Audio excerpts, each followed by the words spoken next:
Hey, what is going on, guys? And we are back with another IRL video, and today is a different one. Today we have a Lego set. I know it doesn't look like one. It's currently an Amazon box, so what we'll do, we'll open it up now. And this isn't our first time doing a Lego set on the channel. We have done one before. We have done the Bugatti Chiron, the big boy one. But this time, today, we have, as you can see, the Ferrari. More specifically, the Ferrari Daytona SP3. So we'll get this out of the box and then we'll have a closer look at it before we start putting it all together. So as I said before, this is the Ferrari Daytona SP3 Lego set 42143, and as we can see there, it is just shy of 3,800 pieces. So this will probably take me around 2 to 3 days of a 4-hour stint. I will be coming home after work and working this Lego set until I go to bed.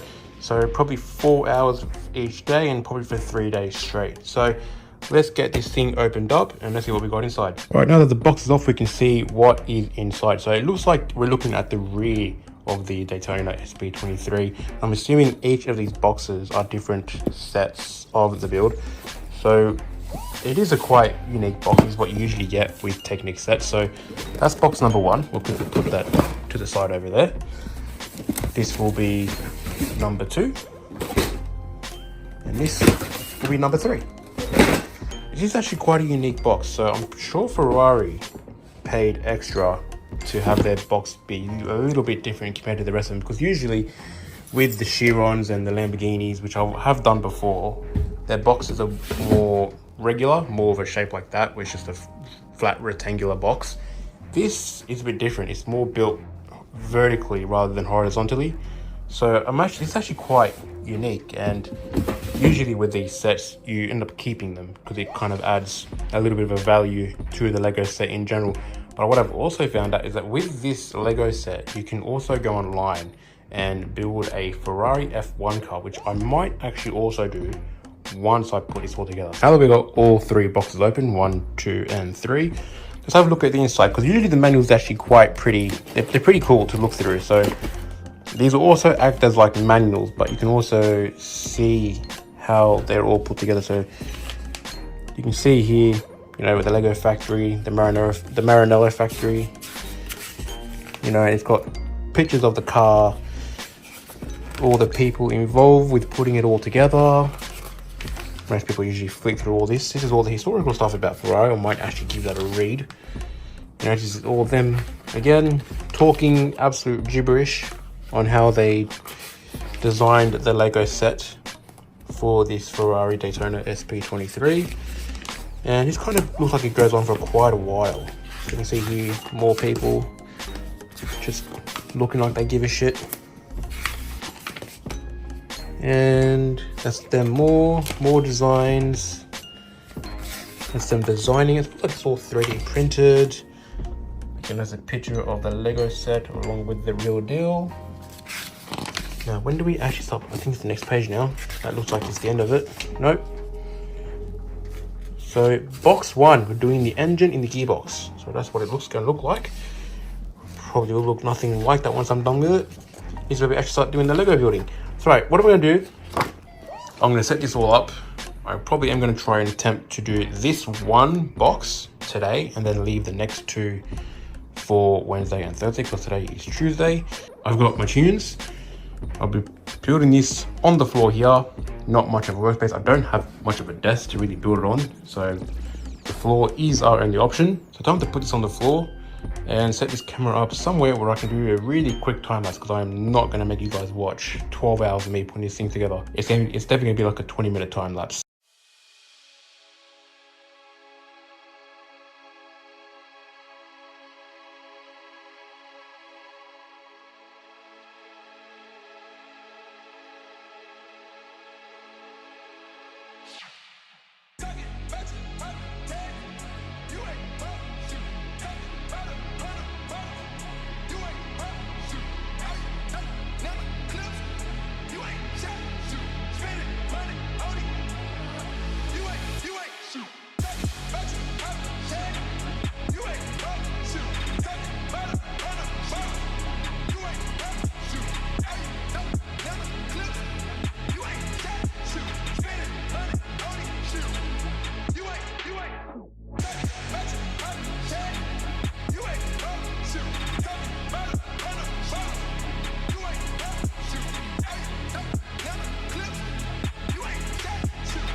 Alright, looks like we're done with box number 1. I'm not sure why this was all here. These are obviously the body panels for the car. Again, I'm not really too sure why they were in with box number 1 if we didn't actually end up using them. I definitely haven't missed any steps because that's the last step for box number 1, and there seems to be no signs of any body panels there at all. But anyways, that's box number 1.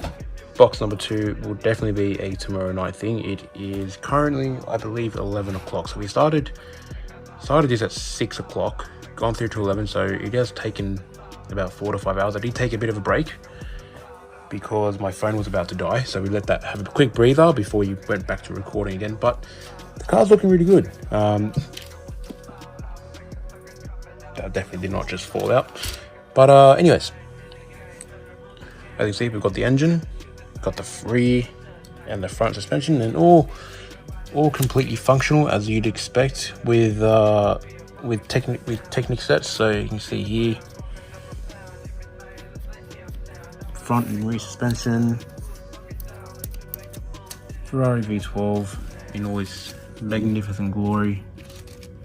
Probably the best part about the Technic set is the engine. We've still got much more to go. You can see we've also got the gear shift, so that's probably reverse, that's neutral, that's forward. Looks like we've dilly-dallied a little bit around the steering, but it looks like something for the next box, which box number 2 is the car frame. So you can see obviously we're building the shell of the car, so that'll be very interesting. Anyways, that's enough for box number 1. On to box number 2.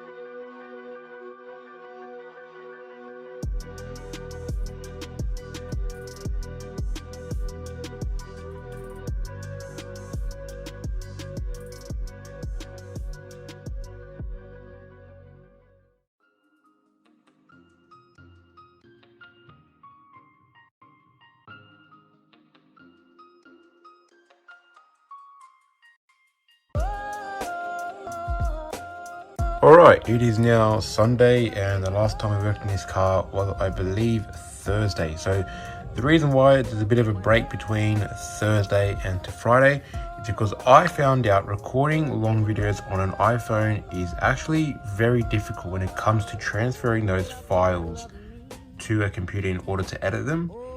So that required about 3 days of iCloud syncing with everything and getting those videos uploaded to my computer, and even then the quality's not going to be that good. So from here on, from this part of the build, all the time lapsing will be done on my little GoPro that I've been having sit around in storage for a little bit. So bringing that little puppy back out, seeing what it can do, it should be able to record the footage in much higher quality, because when I transfer my videos from my phone to my computer, when I was doing it the old way, it was really compressing the quality and made it look like a bit crap. So hopefully that should do a better job, and then we can get back to putting this back together. So as you can see, bag 4, I've got to find the instructions somewhere. I think it's up here. Here we go. So bag number 4, we're way past all this part. Let's see where we're up to. There we go. I think from memory we're up to the front body. It looks like we're also at the midway point of the build. So this is where the car should start to really come together. Anyways, that's enough talking from me. Onto the GoPro.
People say be madly in love, in love. People say because I'm madly, madly, madly.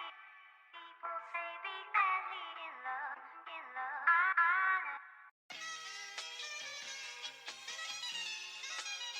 love.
Alright, that's the Daytona build done.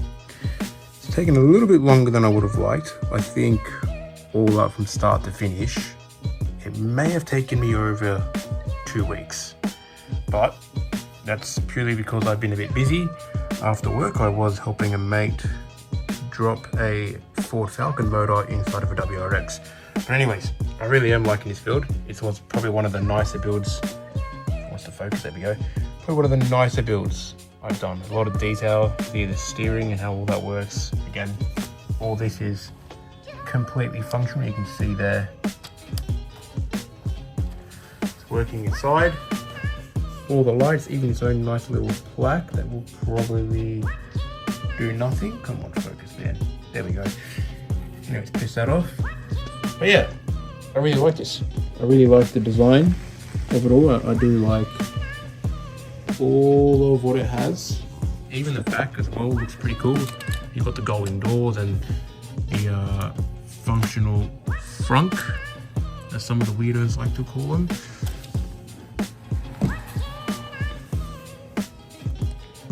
Yeah, even in the back, I wish we could see a bit more of the engine. Like that's really all you can see in terms of the functionality of it all. But yeah, this will probably now sit under my bed and collect dust for the foreseeable future. In terms of the next build, I think I've got my eyes on the McLaren P1. That one, well, even when I was buying this set, it was either that or the McLaren P1 set. And I purely got this one because it was the only one available. So the McLaren P1 might be something for later in the year or maybe the year after. But anyways, if you guys do enjoy these types of videos, every once in a while it's kind of good to do a bit of an IRL video. I am still going to try and do the McLaren P1 like I said before. And I've even got another IRL video in the works that will probably be recorded in the next month or so. Another wash for another really classic car that I've got in mind. But anyways, with all that being said, guys, if you guys are new, subscribe, and I hope you guys liked the video, and I shall catch you guys in the next one. That turn the friggin' frogs gay. Do you understand that? Turn the friggin' frogs gay. Serious crap gay. Frogs friggin' frogs. It's not funny. I'm gonna say it real slow for you.